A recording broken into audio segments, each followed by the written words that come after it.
The old family mansion was anything but quiet. Voices rose like daggers through the hall, accusations flying over who deserved what. Papers scattered, chairs scraped, and cousins shouted as if money were oxygen. Yet, just outside the heavy oak doors, two little girl sisters, ages 7 and 9, stood clutching each other's hands, their eyes wide with fear and confusion. They weren't inside because to the adults, they were too young to matter. But the moment the doors creaked open and a tall, weary single dad stepped in, everything changed. He carried a single folder, and with it, the truth that could silence the chaos. Before we dive in, drop a comment with where you're watching from. And don't forget to hit subscribe for more videos like this. Let's begin. Money. That's all you care about, shouted Rebecca, a sharp-tongued cousin in her 40s, her jeweled necklace bouncing with every angry word. It's not about money, it's about fairness, barked her brother David, slamming his fist on the table. I cared for Mom the last 6 months. Don't tell me you deserve more than I do. Fairness? Sneered another relative, Susan, adjusting her silk scarf.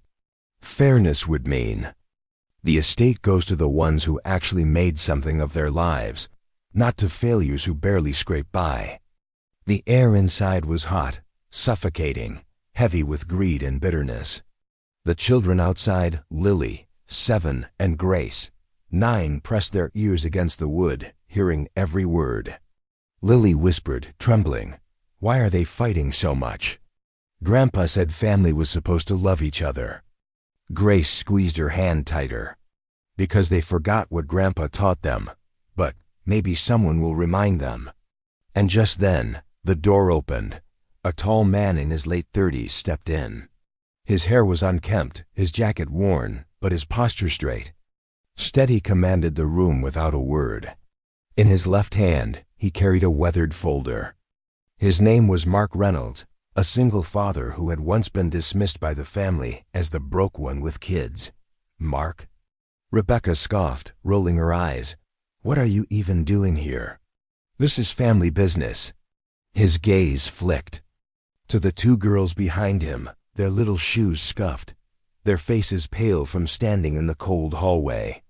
Then he looked back at the arguing adults, his voice calm but unshakable. Exactly, Mark said, laying the folder on the table.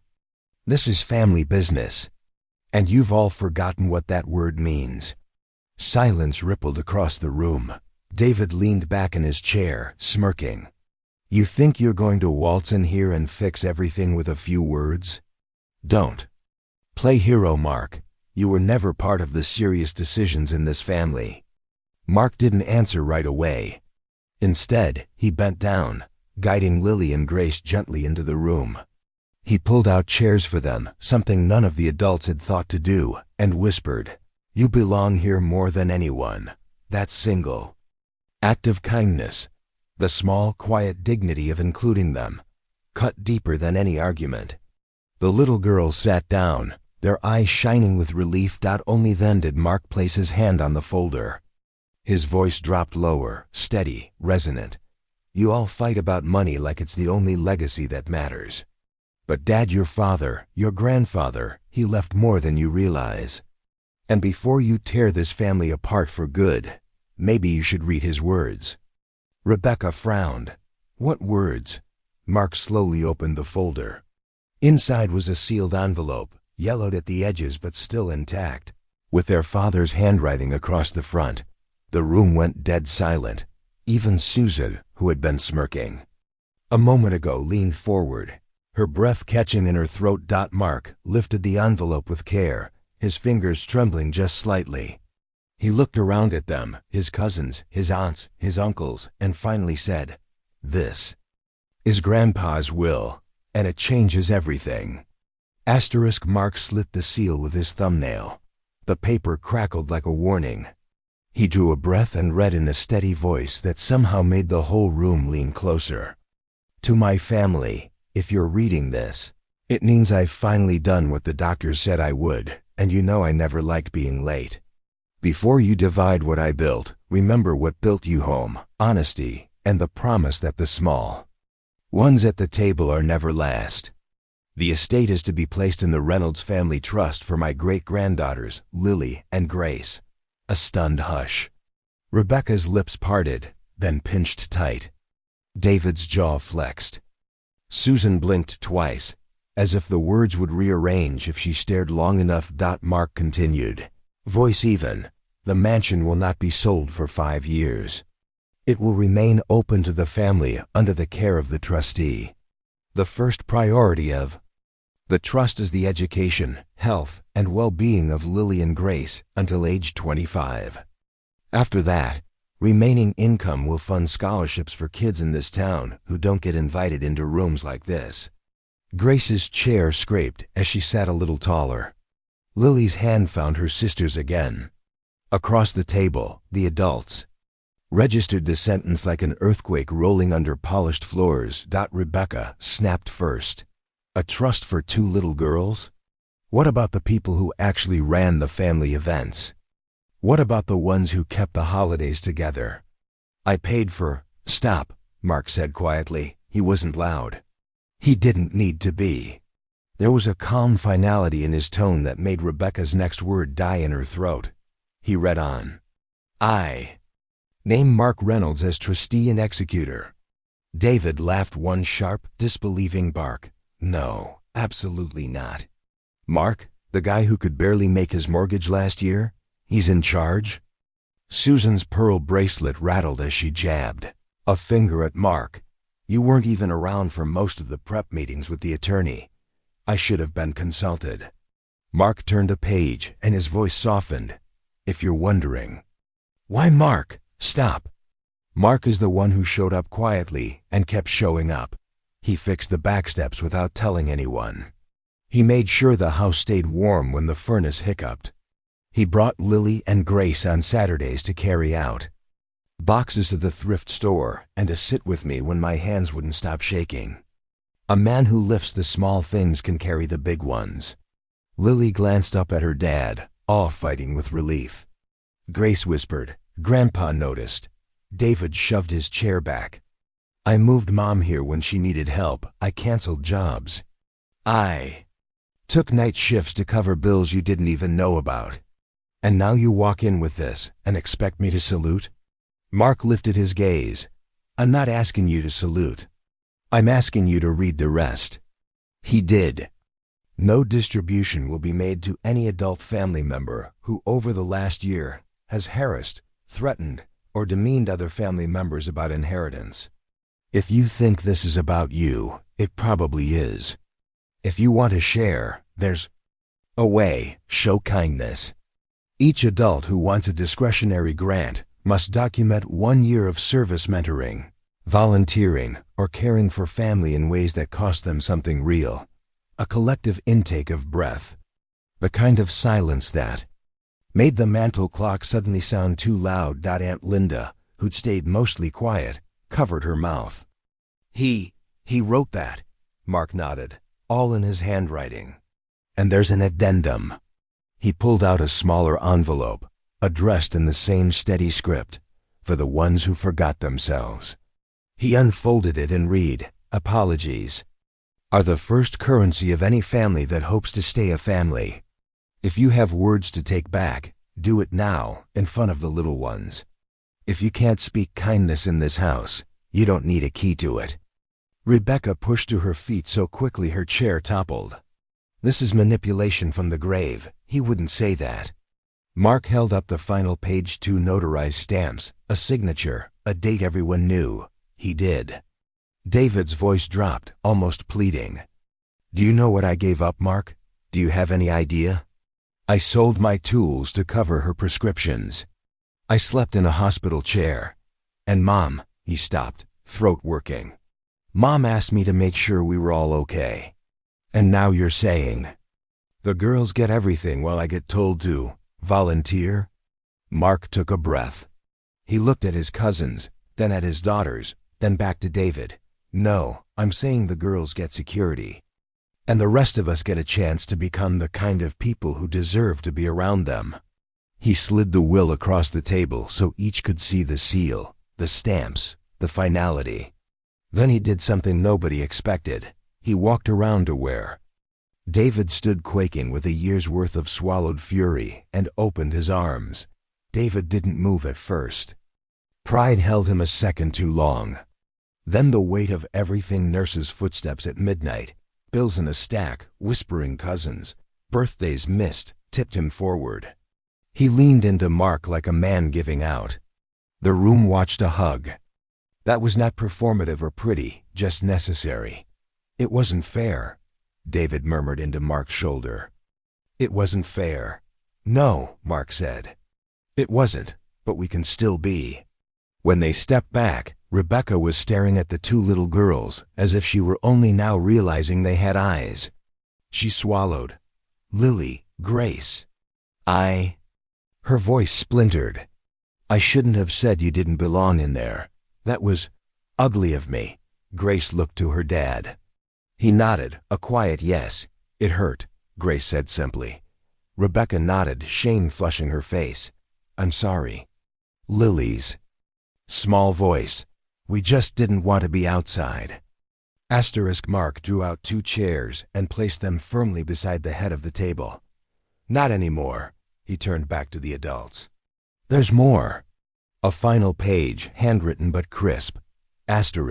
Mark, do the thing you and I talked about. The timber. Yard out back, convert the small workshop into a community repair shed. Bring in kids, teach them to fix what's broken.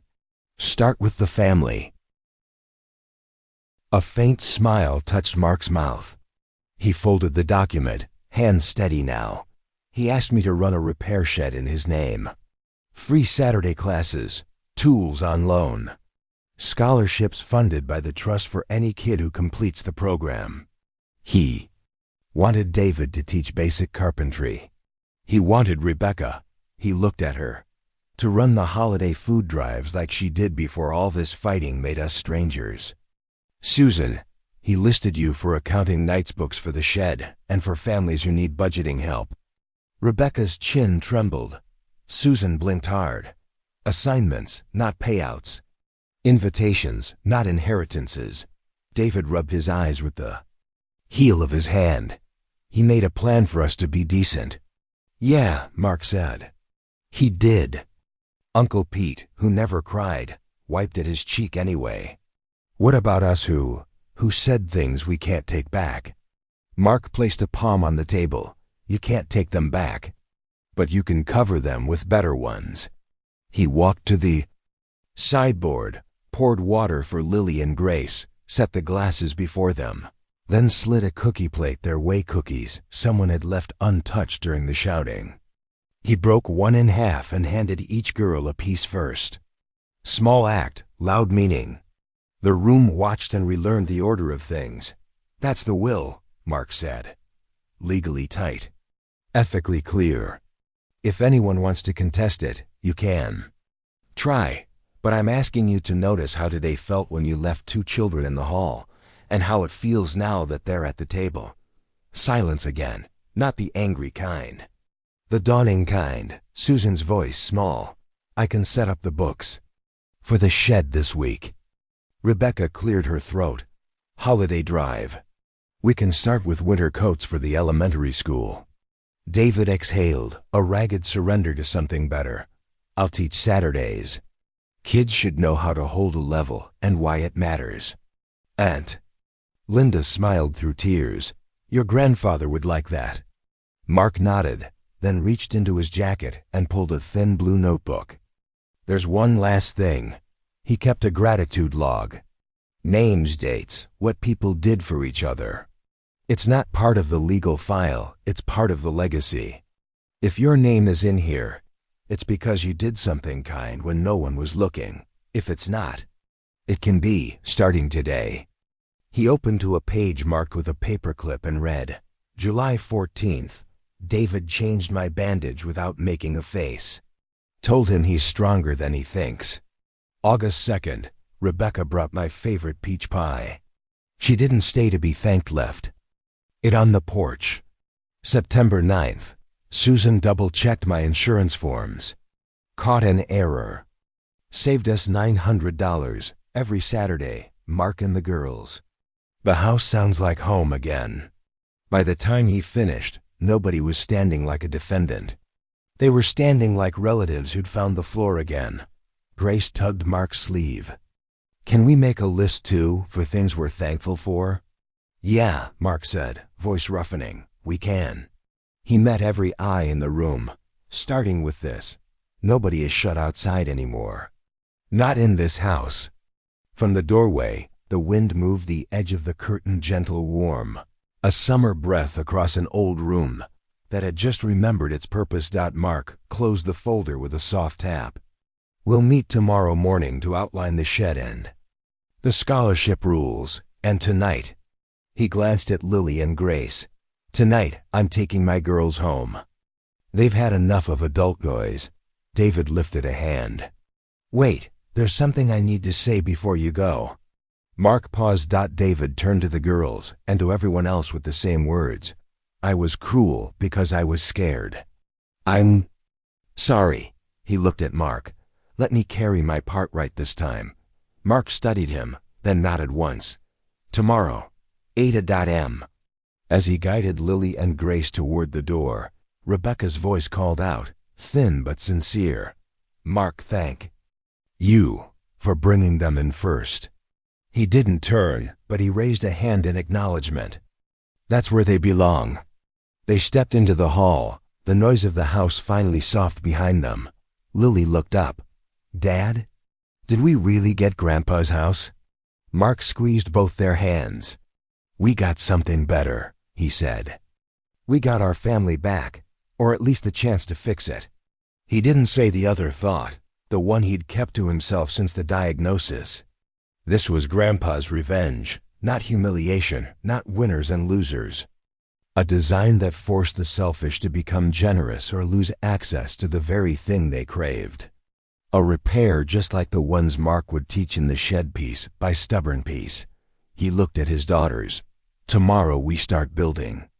And inside the room they'd left, the grown-ups who'd called themselves heirs 5 minutes earlier reached for pens, not to sign claims, but to write apologies. The next morning, sunlight bled through lace curtains in the old mansion, painting the dust in gold.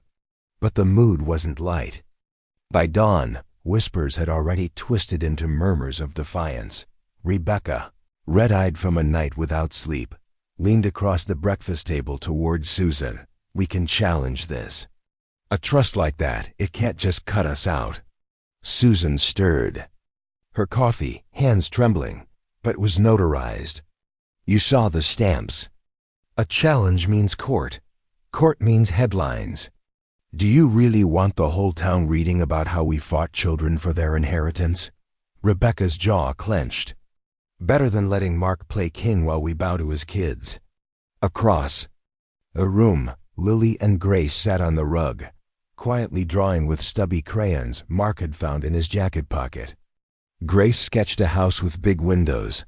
Lily added a tree with swing ropes. Their innocence filled the silence like music no one else deserved. Mark entered carrying a notebook and a steaming cup of black coffee. He scanned the room, reading every set of eyes. "We start planning the shed at 9, he said flatly. "Rebecca." "Shut up. You think we're actually doing this? Turning Grandpa's timber yard into some community charity project? Do you have any idea how ridiculous that sounds?" Mark set his coffee down, opened the notebook, and drew a quick sketch of the shed layout. Ridiculous? Maybe, but I promised him. And promises mean something. David, quieter than usual, leaned forward. "I said I'd help. I'll start clearing the wood piles today." His voice was gruff but steady. Rebecca wheeled on him. "David, don't you dare side with him. This is our family's estate, not his playground." Mark's eyes hardened. "It's not a playground, it's the will. You want to fight it? Take me to court. But understand this. Every lawyer, every judge, every reporter is going to hear that you left 2 little girls in the hallway yesterday. While you screamed about money, that will be your legacy." The words hit like cold steel.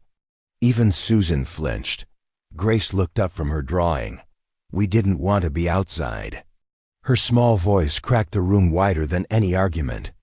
Rebecca froze, caught in the mirror of a child's truth. Mark knelt beside his daughters, kissing the top of their heads. Then he stood tall. We have work to do. By mid-morning, the timber yard echoed with new sounds, scraping shovels, groaning, hinges, and David's hammer thudding against old nails. Mark moved with the precision of someone who'd built before, pulling down rotten beams, sorting salvageable boards. The girls darted between tasks, carrying water cups, handing their dad tools too heavy for their little arms. Susan arrived with a ledger tucked under her elbow. She stopped at the doorway, watching for a long moment before setting up a folding table. "If this is happening," she muttered, "the books will balance. I'll make sure of it." David smirked. "That's the first sensible thing you've said in years." For the first time, Susan didn't snap back. But Rebecca, she stood at the fence line, arms crossed, face like a thundercloud. Her voice was bitter, sharp enough to slice. "This is charity theater. You all want halos, fine. I want what's mine." Mark didn't look up from the beam he was sawing, then file the paperwork. Otherwise, pick up a broom. For a heartbeat, it seemed she'd walk away. Her heels dug into the dirt, her mouth twisted. But then Grace's laugh, high, pure, ringing across the yard, broke the standoff. The little girl was spinning in circles, wood shavings flying like confetti. Rebecca's eyes softened for a fraction of a second. But softness turned to stone again as she spun on her heel and stormed back toward the mansion. Asterisk. That night, thunder gathered. Not from the sky, though clouds rolled heavy above, but from the phone that buzzed on Mark's nightstand. A voicemail, cold and clipped. "Mr. Reynolds, this is Attorney Sanders. I've been retained by Rebecca Jennings. She intends to contest the will on grounds of undue influence and incompetency at the time of signing. Consider this your notice." Mark closed his eyes, fists tightening around the phone. Lily shifted in her sleep, curling closer to Grace. The sight kept him from throwing the phone against the wall. He whispered to the dark, "Dad, I did what you asked, but now it's war." The next day, the storm broke in court. Rebecca arrived with polished lawyers in tailored suits, their briefcases snapping shut like jaws. Mark walked in holding his daughter's hands, their braids tied with mismatched ribbons. The judge eyed the room. "This will be messy if you let it. Keep it civil." Rebecca's attorney stood. "Your Honor, we contend that Mr. Reynolds manipulated his father into drafting an unfair will that excludes rightful heirs." Mark stood slowly, placing the folder of handwritten notes on the desk. His voice was calm, resolute. "My father was not manipulated. He was deliberate. He saw through us, our greed, our failures, and he wanted better." "These are his words, not mine." The judge leaned forward. "Do you have evidence?" Mark slid the gratitude log across the table, the one Grandpa had written every night. Page after page of dates, names, details. Not just financial notes, but emotional truth. The judge read a line aloud. "Rebecca left pie on the porch. It tasted like forgiveness." Rebecca stiffened. Color drained from her face. The attorney stammered. This doesn't prove." The judge raised a hand. "It proves intent. It proves awareness. And it proves he knew exactly who each of you were, down to the smallest act." Silence spread. Rebecca's eyes burned, but no words came. The judge's gavel struck. "The will stands." Case dismissed. Outside the courthouse, reporters swarmed. Microphones thrust forward. "Mr. Reynolds, is it true the girls inherit everything? How do you feel being trustee?" Mark shielded Lily and Grace with his arms. His voice was steady. "This isn't about inheritance. It's about repair. My dad wanted us to fix what was broken, and we will." David appeared at his side, gripping his shoulder. "We're starting The shed this weekend. Anyone who wants to help show up. Susan added, softly but firmly, we'll need donations for tools. I'll keep receipts. Rebecca lingered on the steps, silent as the world spun. Her face was unreadable anger. Shame, maybe even regret. Mark didn't push her. He simply guided his daughters toward the car. Their small hands wrapped tightly in his. Grace looked up. Dad, did we win? Mark paused, crouched down, and met her eyes. No, honey. We didn't win. We just didn't lose what mattered. Lily tilted her head. What's that? He smiled, though his eyes glistened. Each other. That night, back at the mansion, the shed lights glowed for the first time. Kids from the neighborhood peeked in, curious. David handed a boy a hammer, teaching him how to grip it right. Susan showed a teenager how to balance a ledger. Lily and Grace painted signs in bright colors. Reynolds Repair, fix what's broken. Mark stood at the doorway, exhausted, proud, and uncertain of tomorrow. But in that moment, with laughter rising, with wood shavings catching in the lamplight, he felt something he hadn't in years. Not victory. Not relief. Hope.